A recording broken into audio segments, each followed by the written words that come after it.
Yeah, a lot of the things were to try to take the research of graduate students on power, power in American society, look at, power elites, and then get that information in the hands of students and the hands of community activists. Some of it was like how to research your local corporation.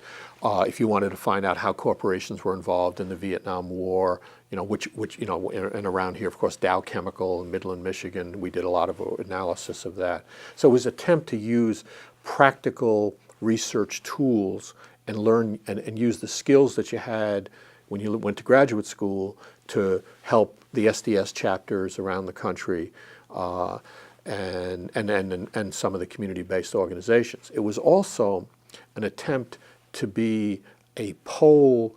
At that time, there was so few overt radical, like Marxist economists or radical historians. I mean, it became a place where the people who had a different perspective in their own disciplines, like the people who were doing oral history in the 1960s, Thornton Lynn and Jesse Lemisch and these people, they gravitated towards the radical education projects. And they had little publications, especially at first when I remember this, one of the first things that REP did was this incredible article by Jesse Lemisch on seamen in the Revolutionary War, people who were served in the ships, and that was the working class at that time.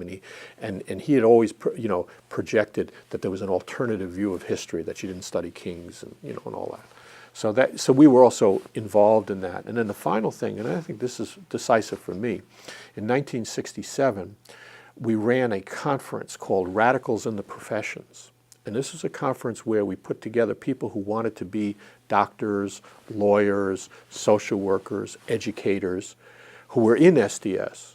And how did they actually achieve those professions and remain active?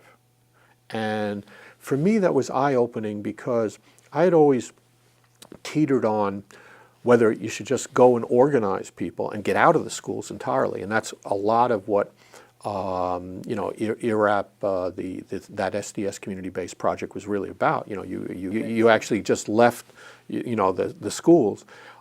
Or could you actually do something of value with the kind of professional education that you got, et cetera?